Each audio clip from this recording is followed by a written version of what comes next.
Ulitin ko, korte ang dapat magpatunay na ikaw ay nagkasala, hindi ikaw, Ontiveros. Tapos, expect mo na gusto mong dumalo si Kibuloy? Tinawag mo siyang rapist na? Mga kabayan, muling binatikos na mga taga-suporta ni Pastor Apollo Kibuloy itong si Senador Rey sa Hontiveros dahil sa tila pagkukumahog nito na madiin at mapahiya ng husto itong si Kibuloy, kaya gusto niyang papuntahin sa Senado at Kongreso para gisahin ng husto kahit may mga kaso na naiakat sa korte. Imbes na pinanindigan sana ni Kibuloy ang pag-astang hambog, nagpakita na lang sana siya sa Senado at nagbigay ng statement on record ukol sa mga bintang laban sa kanya. Matatandaan na pinuna ni Hontiveros ang mag-amang Duterte matapos dumalo ang mga ito sa isinagawang prayer rally sa Liwasang Bonifacio nito lang nakalipas na araw para suportahan ang pastor na matalik na kaibigan ng dating Pangulong Duterte. Sabi ni Hontiveros, ipinagtataka raw niya kung bakit sinusuportahan at dinedepensahan pa ng mga Duterte itong si Kibuloy, gayong sangkot ito sa napakaraming kaso. Hindi po makaapekto kahit pa yung pag-appear doon ni Duterte at ni VP Duterte. Lalo magtataka ang tao, siguro ako nagtataka, bakit nag-effort pa silang dalawa na dumepensa sa isang tao na akusado sa mga napakasiseryoso at mabibigat na offenses laban sa mga pinaka-vulnerable sa ating lipunan. Samantala, ipinasilip kahapon sa mga miyembro ng media ang magiging kulungan ni Pastor Kibuloy kung sakaling maaresto na ito. Makikita sa eksklusibong video na tahimik ang lugar, kumpleto ang mga pasilidad, air condition at may CCTV equipment para sa seguridad ni Kibuloy. Dito na po siya mag-stay. Babasahan din po namin siya ng aming guidelines. Katulad po nung kailan lang po ang visiting hours, yung pong paggamit ng cellphone, at saka po yung mga authorized visitors. Dahil sa mga nararanasang problema at panggigipit ngayon sa kilalang religious leader ng KOJC na si Pastor Apollo Kibuloy, tila umani naman ang pambubuli mula sa Makabayan Black ang pastor, partikular dito kay Arlen Brosas at Raul Manuel na kilalang mortal na kaaway ng mga Duterte at ni Kibuloy. Yung hindi pagsipot ni Kibuloy sa pagtinig ng komite ay nagpapakita ng kanyang pag-iwas sa accountability. Akala ko ba ay appointed son of God siya? Bakit takot siyang humarap sa Kongreso? Sabi ni Apollo Kibuloy, siya daw ang pipirma sa kaligtasan ng tao. Ang tanong natin ngayon, mapipirmahan ba niya ang sarili niyang kaligtasan? Bukod sa Kamara, may ultimatum na rin ang Senado kay Kibuloy upang magpaliwanag kung bakit hindi ito dapat arestuhin ng Senado. Kaugnay naman ito ng ginagawang investigasyon ng Senado sa mga alegasyon ng sexual crimes laban sa religious leader. Ano ang masasabi mo dito, kabayan? Mapipilitan na kayang sumuko sa batas itong si Pastor Kibuloy o mananatili siyang magtatago para umiwas sa mga asunto na ibinabato laban sa kanya? Sama-sama nating panoorin ang buong video at pakicomment nyo po ang inyong mga reaksyon at sariling opinyon. Pero bago yan, muli po ako nag-iimbita sa mga hindi pa po nakasubscribe sa ating channel na Kabayan News PH, pakipindot po ang subscribe button at pakiclick na rin ang notification bell para lagi kayong updated sa mga bagong upload natin na legit at napapanahong balita. Maraming pong salamat. Dito na po siya mag-stay. Babasahan din po namin siya ng aming guidelines. Katulad po nung kailan lang po ang visiting hours, yung pong paggamit ng cellphone, at saka po yung mga authorized visitors. Pinatawa ng contempt si Kibuloy dahil sa hindi pagdalo sa pagdinig ng House Committee on Legislative Franchises kaugnay ng panukalang bawiin ang prangkisa ng Sunshine Media Network International o SMNI. Si Kibuloy ang honorary chairperson ng network. Ayon kay House Secretary General Reginald Velasco, posibleng lumabas ang detention order laban kay Kibuloy sa Lunes o Martes, March 18 o 19. It will be ready by tomorrow, so it can be served by next week. It will be signed by the chairman of the franchise committee, and any authorized House official can sign it. So it's either me or the speaker can sign the warrant of arrest. May 2 air-conditioned rooms at 3 comfort rooms ang detention center sa Kamara. Sa kasalukuyan, okupado na ang isa ng resource person na site in contempt. Bakante naman ang katabing kwarto nito kung saan posibleng dalhin si Quiboloy. Equipped ang detention center ng CCTV cameras at monitored ng Legislative Security Bureau. Bago ipasok sa loob, dadaan security at medical check-up ang detainee. Pwedeng gumamit ng cellphone sa loob ng pasilidad, subalit 30 minuto lamang kada araw ang ibibigay na oras. Maaari namang hilingin na palawigin ito sa House Committee na nagpa-contempt sa detainee. Alas 9 hanggang alas 11 ng umaga o 1 hanggang alas 3 ng hapon, Lunes hanggang Sabado ang visiting hours sa detention center. Samantala, welcome naman para sa Makabayan Block lawmakers ang pagkakapasa ng panukalang batas na nagsusulong na bawiin ang prangkisa ng Suarez Hub Media Corporation na nag-ooperate sa ilalim ng business name na Sunshine Media Network International o SMNI. Bunsod umano ito ng sari-saring paglabag sa prangkisa ng network gaya ng fake news peddling, red tagging at paglabag sa broadcasting standards. Yung hindi pagsipot ni Quiboloy sa pagdinig ng komite ay nagpapakita ng kanyang pag-iwas sa accountability. Akala ko ba ay appointed son of God siya? Bakit takot siyang humarap sa Kongreso? Sabi ni Apollo Quiboloy, siya daw ang pipirma sa kaligtasan ng tao. Ang tanong natin ngayon, mapipirmahan ba niya ang sarili niyang kaligtasan? Bukod sa Kamara, may ultimatum na rin ang Senado kay Quiboloy upang magpaliwanag kung bakit hindi ito dapat arestuhin ng Senado.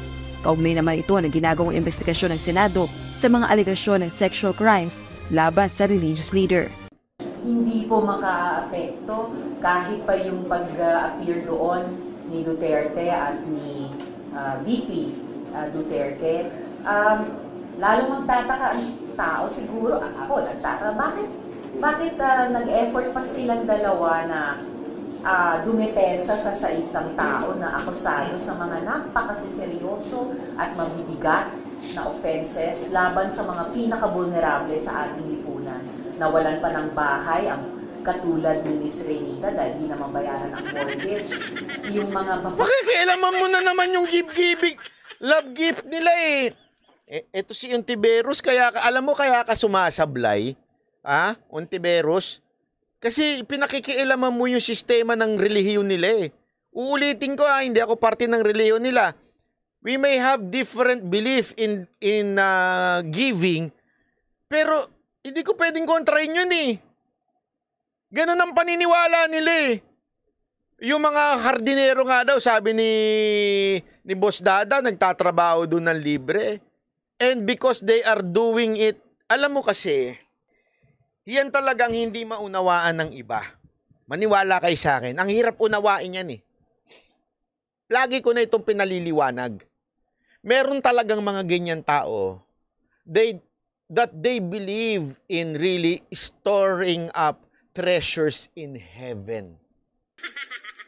Na paulit-ulit na ginagahasa alang-alang sa appointed son of God. Paulit-ulit na, tinan mo?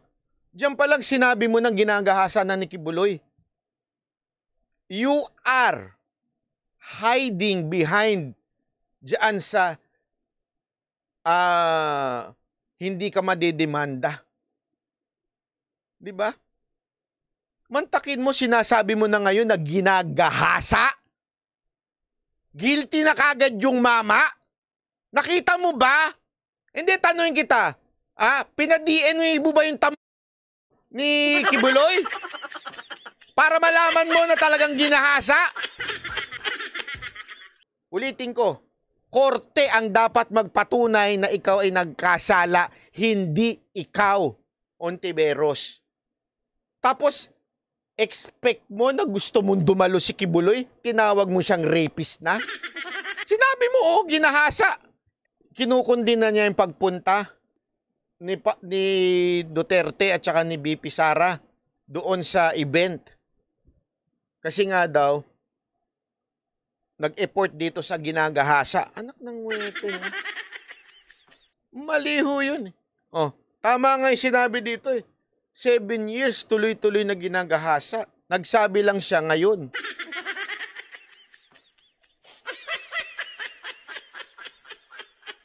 Hindi kaya sa kalagitnaan nun medyo nagustuhan mo na rin? Tapos yung bandang dulo na hindi ka na ginagahasa, ay, sandali. Ginagahasa pala ako. Tanong ko lang naman yun. Ako, nagtatanong lang naman ako. Na kung talagang totoo na ganun si Pastor, na malamang mas posible ito mga to. Siguro kung nandun kami, nagwala na yung mga yun, nagsumbong na. Alam niyo kung bakit? Alam mo, ini-expect ko nga doon, sobrang tight ng security. Hindi. Mas madami pa ako security.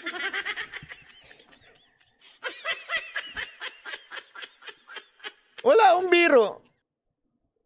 Hindi ho tight yung security. Ibig sabihin, bakit tight yung security? Para, sandali, baka mamaya may pumiyok dito, may mga vloggers.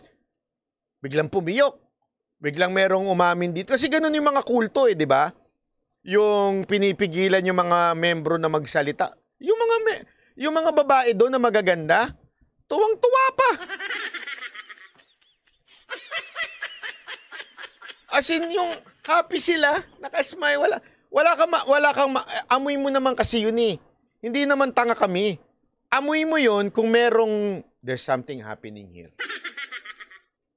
Sobra kang parang nasa langit. Hindi naman ko sinasabing gano'n na tama na si Quiboloy. Pero hindi ko sinasabing perfect religion si Quiboloy. I'm not saying that. Pero wala kang maaamoy na merong ganong nangyayaring pang-aalipusta sa mga tao doon sa loob. Tuwan-tuwa. Enjoy na enjoy.